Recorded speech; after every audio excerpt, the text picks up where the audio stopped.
Nathan here, Challenger Jungler on the Oceanic server, bringing you another pro review. Today we're looking at Sheiden, the rank 1 player on the North American server, currently sitting at 1,682 LP. He's very, very well known for his Graves and Kindred. And today we're going to be looking at some fundamentally beautiful League of Legends. Nothing crazy, nothing sexy. Key theme we're going to be seeing here, and I reiterate it many, many times: patience, patience, patience, patience. Understanding when his enemies are going to be most vulnerable and when his laners are going to be most vulnerable to capitalize on very, very good situations. Doing camps when there's no play, I always get asked the question, Nathan, how do I know when to do my camps or when to make plays? It's all based on minion waves, guys, and he does a fantastic demonstration here showing you when those plays are necessary or not. And the last thing here, guys, valuing your life. He has 0 deaths in these 2 games we're going to look at. The Graves game, he goes 15, 0, and 8. And the Kindred one, he goes 18 and 0. I mean, he looks like he's literally smurfing here against, challenger players as well. It's not like he's playing in low elo. These are the best players on the North American server. So he's just not running around dying. He's not taking low percentage plays. And you'll see he just leaves his team to die when he knows he cannot help them at all. Champion mastery is also clearly displayed here, what I talk about in my content all the time. Let's dive in, guys, and take a look. Okay, so Sheiden defends his topside jungle, walks down to his blue buff. Looks like we're going to be starting blue buff this game. Some shenanigans from the enemy bot lane. They could be looking to 125, we call it like a level 1 late invade on the blue buff, but highly doubt it. Singed very weak. Yuumi very weak early game. I assume that the enemy bot lane is just going to be there to look for a pick or something, when the enemy bot lane, walks down here. Very sort of common sort of cheese strategy. I don't even think that works anyway with, I think they probably lose 2v2 to be honest. Alright, so we get a very hard leash from our bot lane. Very nice. It's going to speed up Graves clear significantly. First step we always need to do, guys, is we need to check where the enemy jungler started.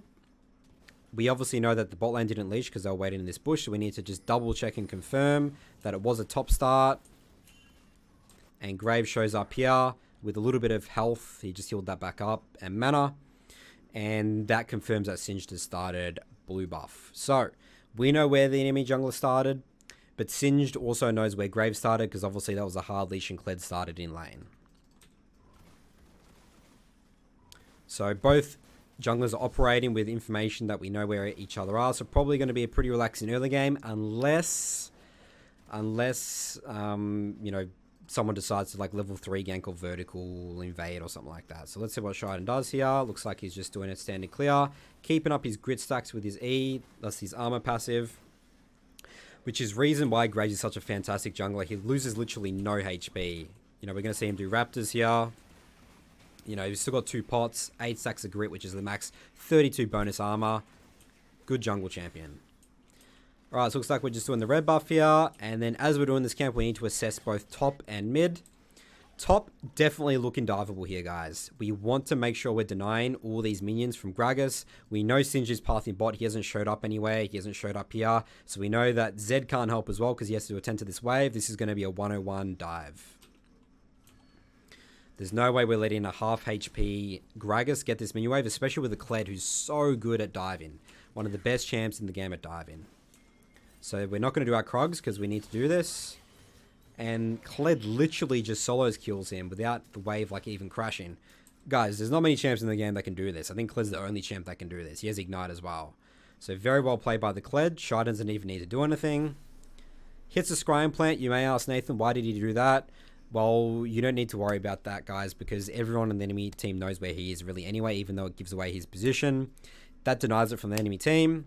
Love this ward by Sheiden here, placing this. I love to hold my ward level 1 for this exact reason, this ward spot. This will allow you to track the enemy jungler very well at around the 4-minute, 20-minute mark, which is when the Gromp will spawn, and obviously we know the path. This looks like it was Cassiopeia's ward. I think she just warded this before.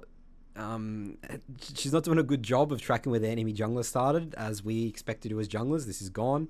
But Sheiden needs to put this ward here, because this ward's not going to pick him up on the Gromp after the Singed is going to recall and go back to his camps.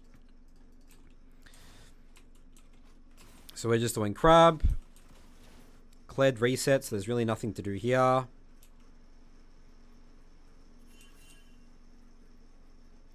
Just checking to make sure we know where Singe pops up on.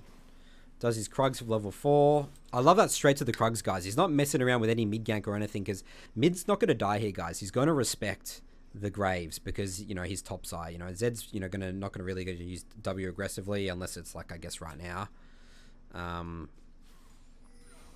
Yep, so we Singe bot, 24 CS, which means that he knows that he's done a full clear. Gets level 4. Alright, sitting behind here, channeling his recall. Love the position here, guys, by Sheiden. Look at this. He's going to be able to dodge this ward that Gragas goes to place. Channels his recall. Looks like he's just looking to recall. Sees Gragas here. Look at how much pressure Gragas is on here, guys. So this is ganking 101. Thinking about, okay, what does the enemy laner want to do? You know, Kled's done a great job to hold the wave here. So let's see what Sheiden does respond to this. Is he just going to leave this, or is he going to just walk over the ward and still gank this? Gragas also has no flash as well from that previous play. And he just decides to walk over the ward since Kled engages. I mean, fantastic play by Kled there. Gets a smoke screen here. Guys, beautiful demonstration of patience, ganking 101. The fundamental there is, as you're ganking, gank when the enemy laner is in their most vulnerable position. And he's done a fantastic job here, identifying how much pressure Gragas was in.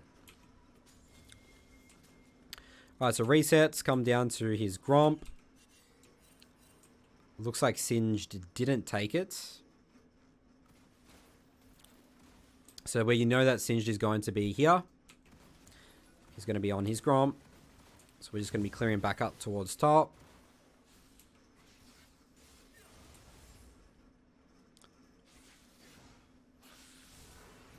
Singed, Ghost, Swifty Boots, and Predator. That's quite oppressive.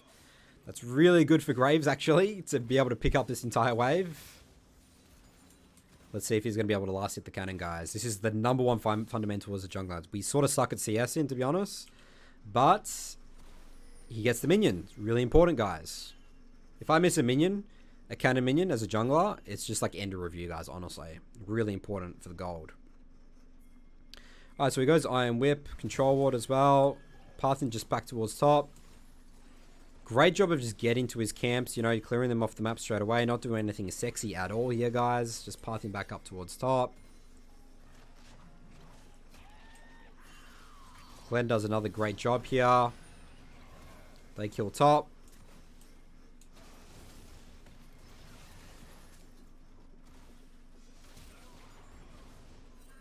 Good ult. We get a kill. Sheiden's definitely getting a bit lucky this game in terms of his laners keep dying. He just gets a lot of farm. I mean, he's definitely the clear win condition this game. And Graves is fantastic at doing that as well. I mean, he is a carry jungler. So really standard stuff again, guys. Just reset back to his bot camps on spawn. And look at what's going on here. Can you see a pattern here, guys? What's happening? It's full clear, do one play. Reset, back bot. Full clear, one play. I like to call this myself the 1-1 rule, and it's very good for farming junglers or champs that you want to really accelerate the game and make sure you're like almost on CS on the clock. Is just like one play, back to camps. One play, back to camps. And again, it's like the 1-1 rule. It's like camps, you know, and then like play. And like a play sometimes is a dragon, camps, play. So really have that rule in your mind. You know, you can do 2 plays. You can do like camps and then 2 plays or something if it's a chaotic game. But this is a very structured, foundational way to make sure you're having high impact and you're very farmed.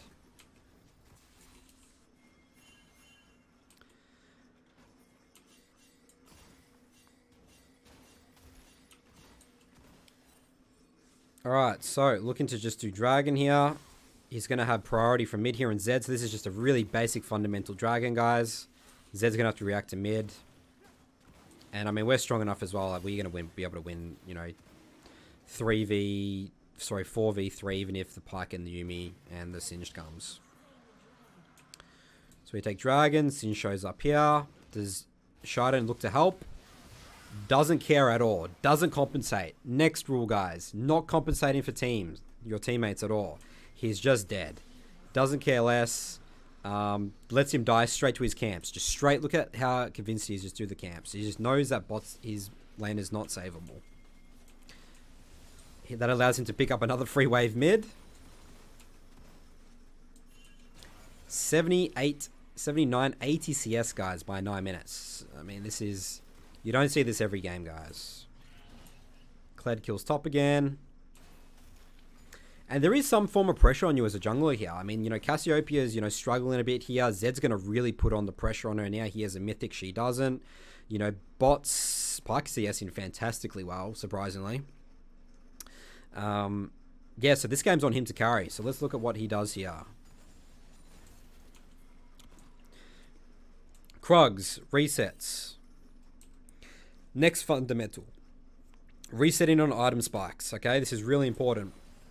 Mythic is so important, especially Gore Drinker. So resetting here, you know, it doesn't decide to like waste his time top or go for the Herald or anything. Just straight up resetting. Straight to that Mythic, just not messing around at all. Alright, so this is the next interesting part. So you know how we talked about that 1-1 sort of situation? He's deciding to go back top here and stop the typical path he did. So we did that path 3 times. Play, and then now he's like, okay, I'm not going to do this time. I'm going to go back top. And that's because he's going to be looking for the Herald and he feels strong enough, and also top's also his win condition. So even though he's Gromp spawn, he's not going to be on it on spawn. Cassiopeia kills him again. Next fundamental here. He's not letting the Graves push in this wave. Comes here for a kill. Was he going to get this? Wow. Really well played. Perfect execution by Sheiden there. And that allows him to pick up another 2 waves, man. If you look to his jungle versus CS, like he's probably gotten about 25 CS right now from lanes. Singe bot does the Herald, but he can safely do this Herald anyway because Zed's dead. There's no way Singe can fight him, and Kled is also very strong. So look at this, what is going on now, guys. He's playing around his strong side. He's identifying strong side and playing around it. He's not wasting his time bot. He's just letting his bot lane die. Couldn't care less. He's going to carry this game himself. Alright, gets Herald. Decides not to hit the scrying plant this time because he doesn't want to give his position away compared to earlier where it didn't matter if he gave away his position. So looking to simply dive top here. He's over the wall.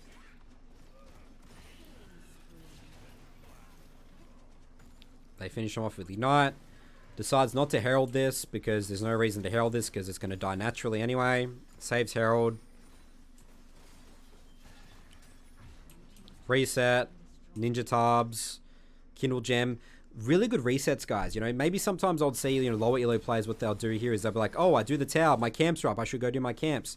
No, he's continuing to reset on like these 1,000 gold amounts. I'm not seeing him running around with 3,000 gold or 4,000 gold like I did in a Salty review session today. Make sure you're always strong, getting those little item advantages.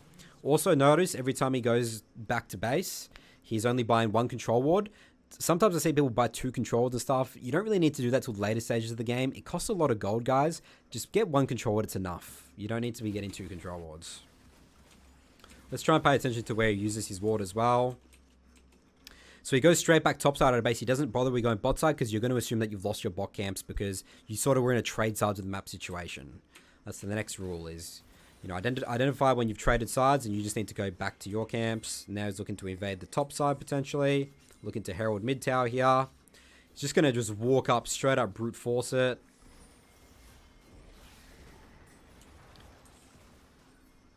And they break mid here.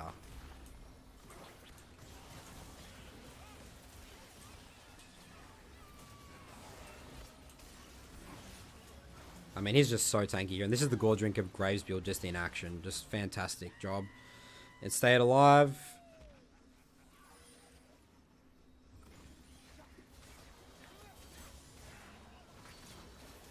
Alright, so remember guys, the gold was literally even before that fight, you know? Like, it's not like this is like you have 3 winning lanes. Like, the only lane he had was to use was top, and he used it really well.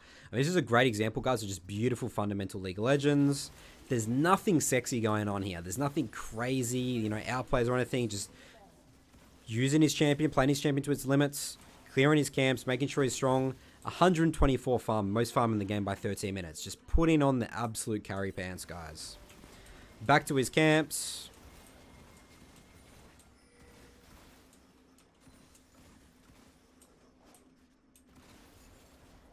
Reset again, 2,000 gold. Fantastic reset. Going to be resetting back on an item spike. Gets his Black Cleaver. Resetting on item spikes. Really important, guys.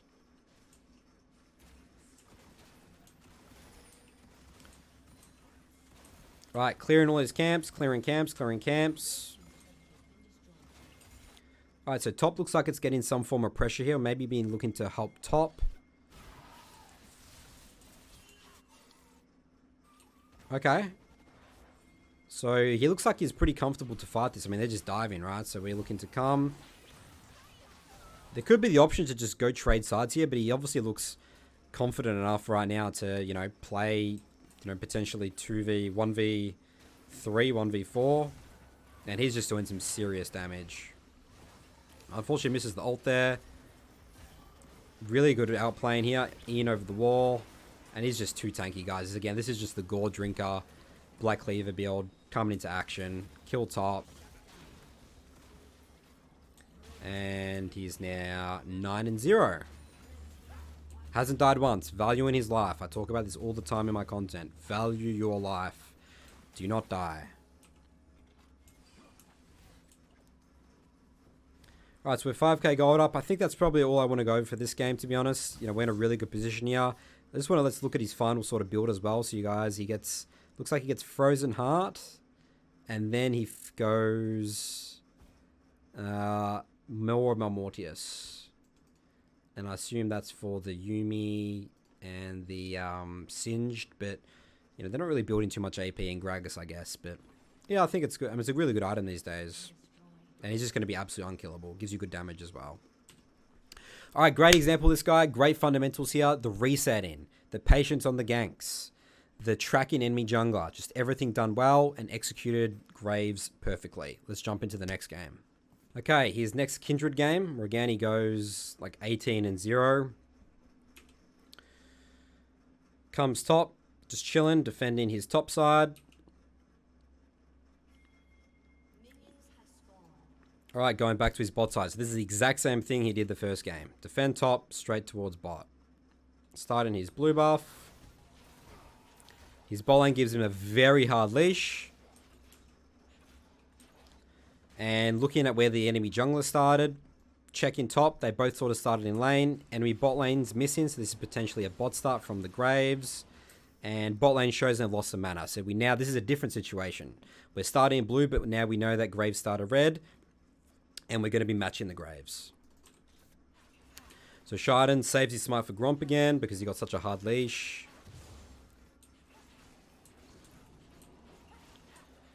Red, blue, Wolves staying very healthy. Still hasn't have to pop Envy's pots. Doing a really good job to kite the camps.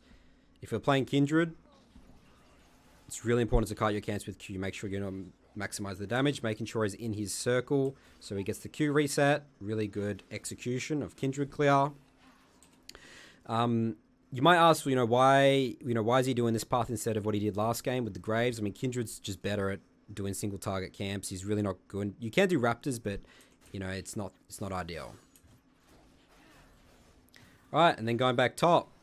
So this is looking a bit like deja vu here, guys. Let's look at what happens top.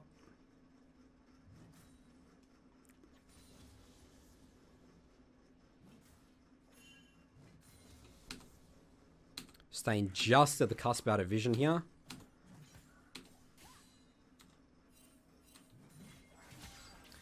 So, a couple of mindsets here. He's potentially thinking that he's here to counter gank the Graves because he knows that he's matching Graves towards top here.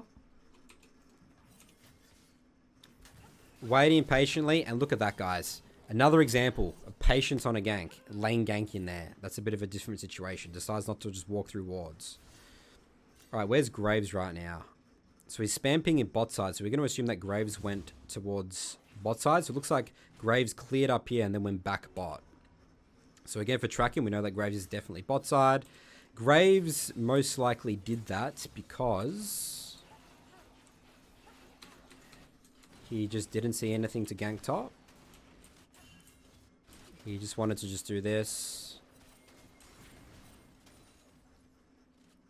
And then just use his bot lane priority. Okay.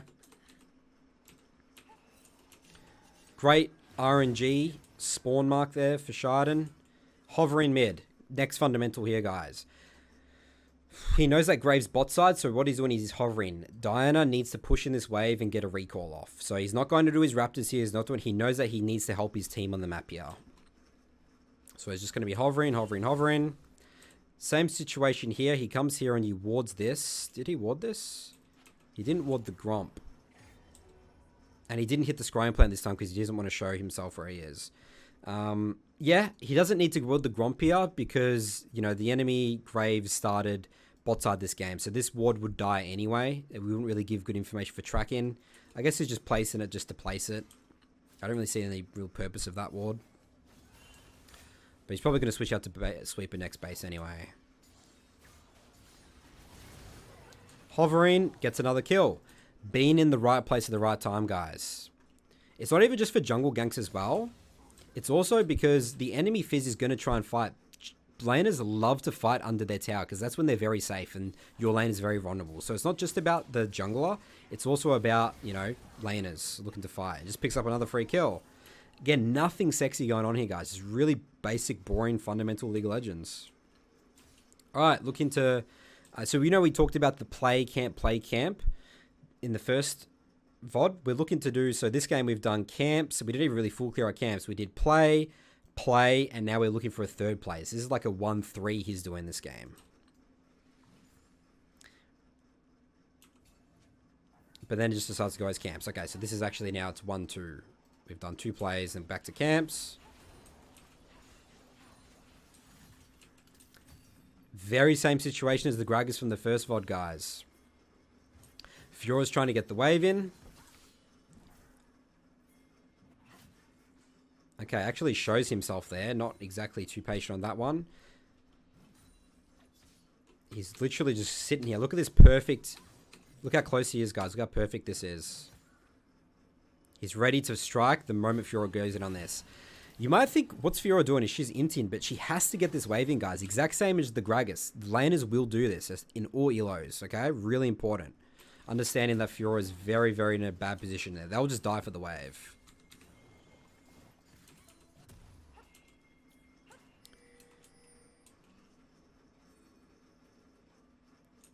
Alright, so next thing here. He's skipping all his camps to go straight for the dragon. We have good vision here. We're doing this because in terms of tracking, we know that Graves is going to be pathing towards top side. Since he didn't show bot at all, we have good vision.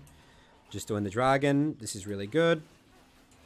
And a 5-minute 50 dragon, it's very early. We're going to get in drags or win condition rolling pretty early this game. And we also have bot lane priority because the enemy bot lane based. So really standard dragon. Back to camps.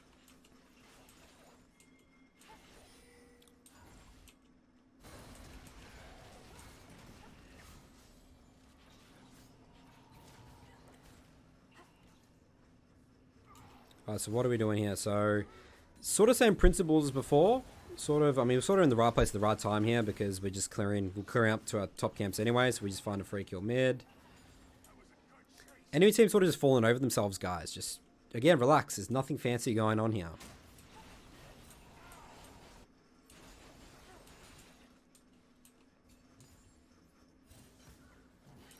Alright, next thing. Hovering.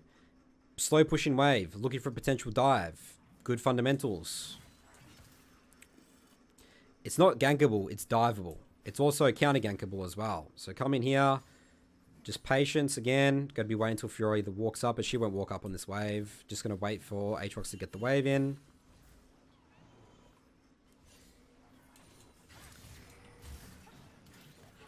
And there we kill. Really high impact gank, guys. We deny all those minions from the Fiora. And Graves isn't able to get anything. Resets for his... Doesn't able to get Mythic there. Goes straight back bot. Doesn't even worry about his red buff.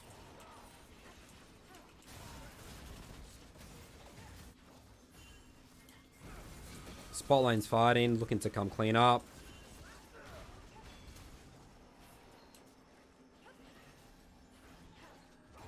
Gets a couple of kills. Takes the wave. Loves taking waves, guys, after his laners die. This is also something we've noticed as well. Resets for Kraken Slayer, great reset for Item Spike. Really important as well, guys. Like, if you think about Kindred position, you don't want to just walk all the way here and do this, you know? Like, reset for your Item Spike and then come on the map and then take these. You don't just want to waste your time walking around the map. Alright, decides to skip all his camps to look for the top play here.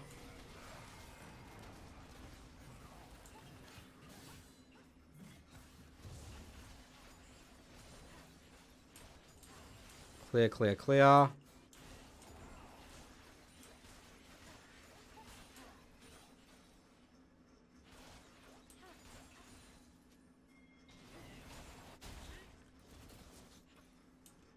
Clearing down to bot, looking for the next dragon.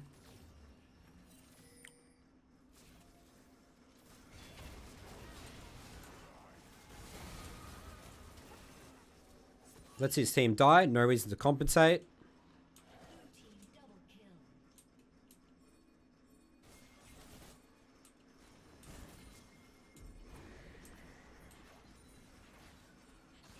Defends bot tower, picks up another wave.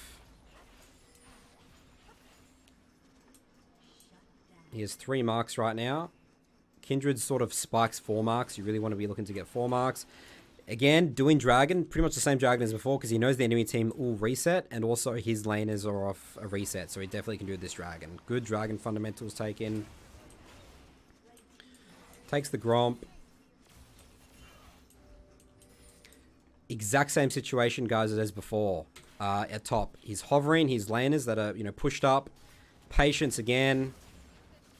Look at this. Look at how patient Sheiden is here, guys. He's literally waiting until Samira fully commits.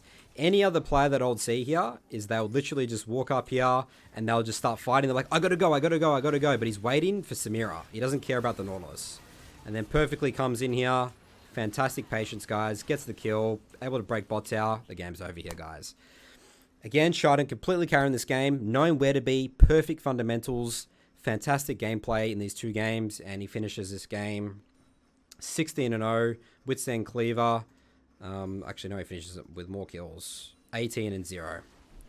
Hope you guys enjoyed this video. Let me know if you guys want more. We'll see you next time.